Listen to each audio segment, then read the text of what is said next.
CNN کے سنگ میں ہمارے آج کے مہمان ہیں سابق وزیر خارجہ اور PTI رہنما سردار آصف احمد علی۔ ان سے ملاقات کے لیے ہم لاہور میں واقع ان کی رہائش گاہ پہنچے تو انہوں نے ہمارا پرتپاک استقبال کیا۔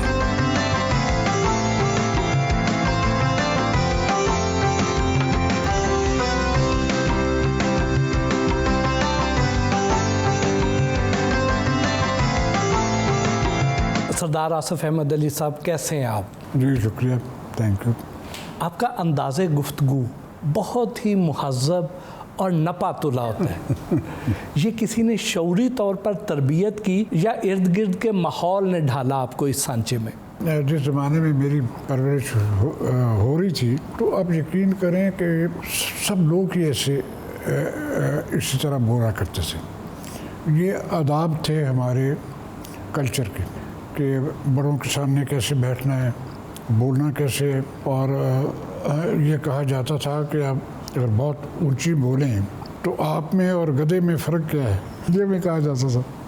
تو یہ کوئی مخصوص میری اپبرنگنگ نہیں تھی، یہ ہمارا کلچر ہی ایسا تھا، سارا لاہور ہی اسی طرح پرورش سب کی ایسی ہوتی تھی۔ لاہور میں گزرا بچپن یاد تو آتا ہوگا؟ بالکل یاد آتا جی، اور میری پیدائش بھی لاہور کی ہے۔ میں ننیال کے ہاں پیدا ہوا، جو کہ قلعہ گجر سنگھ ایک جگہ ہے، تو وہ وہاں کے پرانے رہنے والے تھے، اور سب پنجابی بولتے تھے اور فارسی بولتے تھے۔ حالانکہ ننیال تو بات مشہور ہے کہ وہ خراب کرتے ہیں نا اپنے بچوں کو، مگر انہوں نے مجھے خراب نہیں کیا، بلکہ ہم سب بھائیوں کو بڑے اچھے آداب ہم نے ان سے سیکھے۔ گلیوں میں کھانے پینے کی چیزیں بھی ہم کھایا کرتے تھے، اور پھر وہ مکانوں کے اوپر چڑھ کے پتنگ بازی بھی کیا کرتے تھے۔ تو سب اچھے اچھے کام ہم نے کیے۔ آپ 5-6 سال کی عمر میں بورڈنگ سکول لارنس کالج مری چلے گئے، تو بچپن سے لڑکپن کا عرصہ وہاں پر گزرا، وہ دور کیسا تھا؟ بڑی صاحب، اس سے پہلے میں کوئین میریز کالج گیا، اور اس میں بورڈنگ میں تھا، تو پارٹیشن کی رائٹ شروع ہو گئے۔ آپ یقین کریں ساری رات آوازیں آتی تھی، جو آسمان زرد ہو جاتا تھا، سرخ ہو جاتا تھا، آگ لگتی تھی بلڈنگوں کو، چیخوں کی آوازیں آتی تھی، اور پھر جب صبح ہمیں وہ لے کے تو کلاسز کی طرف جاتے، سڑک کراس کرتے تھے تو لاشیں ہمیں نظر آتی تھیں، تو ہم نے پوچھنا کہ یہ ادھر کیوں سوئے ہوئے ہیں لوگ۔ اور پھر کوئی 7-8 سال کی عمر کا تھا میں، تو اسکول نے کہا کہ جی آپ تو، میرے والدین کو اس سے بڑا ہو گیا جی، یہ لڑکیوں کا کالج ہے۔ پھر وہاں سے پھر میں لارنس کالج گیا 8 سال کی عمر پہ۔ ایک دو دفعہ یہ بھی ہوا کہ میرے والد صاحب مرحوم سردار احمد علی چچا میرے تھے، سردار محمد حسین، میاں عبدالحق تھے، کوئین میریز کے پاس ممدوٹ ہاؤس تھا، تو ایک دفعہ وہ مجھے لے گئے ساتھ، تو ہم ممدوٹ ہاؤس کے اندر ڈرائنگ روم میں کھیل ویل رہے تھے، اور بچے تھے، اور قائد اعظم تشریف لائے، تو وہاں میٹنگ ہو رہی تھی پنجاب کی، میرے چچا ممبر تھے پنجاب ورکنگ کمیٹی کے، اور انہوں نے اس طرح کر کے بچوں کو دیکھا، مسکرا کے سب کو پیار دیا، اور پھر ہمیں نکال دیا گیا وہاں سے۔ میٹنگ بھی رہی تھی، تو میں کہتا ہوں کہ میرا سر بڑا خوش قسمت ہے جہاں قائد اعظم کا ہاتھ لگا تھا۔ آپ کو بچپن میں ڈسلیکسیا کا بھی سامنا تھا، پڑھائی لکھائی میں دشواری تو محسوس ہوتی ہوگی؟ جی بڑی سخت، میں محنت کرتا تھا مگر مجھ سے پڑھا نہیں جاتا تھا، کیونکہ ڈسلیکسیا میں یہ ہوتا ہے کہ وہ الٹا ہو جاتا ہے، میرر امیج الٹی ہو جاتی ہے، بی جو سی ہے وہ ڈی لگنے لگتی ہے، ڈی بی لگنے لگتی ہے، تو پھر جو بھی ڈسلیکٹ بچہ پڑھتا ہے وہ صرف اپنی میموری سے پڑھتا ہے۔ پھر ہوتا یہ ہے کہ 10-11 سال کی عمر میں وہ خود بخود ہی وائرنگ برین کی ٹھیک ہونی شروع ہے، تو اس کے بعد میں ٹھیک ہو گیا، مگر اس کے ایفیکٹس بھی رہتے ہیں، جی آپ لوز آؤٹ کر جاتے ہیں، اسٹڈیز میں کافی نقصان ہوتا ہے۔ آپ پڑھائی میں تو ایوریج اسٹوڈنٹ تھے، پھر آکسفورڈ کیسے پہنچ گئے؟ میں ایوریج نہیں تھا جی، میں بلو ایوریج تھا۔ مگر جب میں گورنمنٹ کالج آیا، پھر اس وقت میں اسٹڈیز کے بارے میں سیریس ہو گیا، اور بی اے آنرز میں I was first in Punjab university, پھر ایڈمیشن مل گئی مجھے، کیمبرج بھی مل گئی، آکسفورڈ بھی، دونوں یونیورسٹی میں مل گئی، آکسفورڈ بھی اپلائی کیا تھا، تو ادھر میرا انٹرویو تھا، تو انہوں نے مجھے پوچھا کہ آپ نے کیمبرج میں آپ کو مل گیا داخلہ؟ میں کہا ہاں جی مل گیا، تو انہوں نے کہا پھر آپ آکسفورڈ کیوں آنا چاہتے ہیں؟ اور یقین کریں بھٹی صاحب، میں وداؤٹ تھنکنگ میں نے انہیں یہ کہا، میں نے کہا جی میں نے کنگز انگلش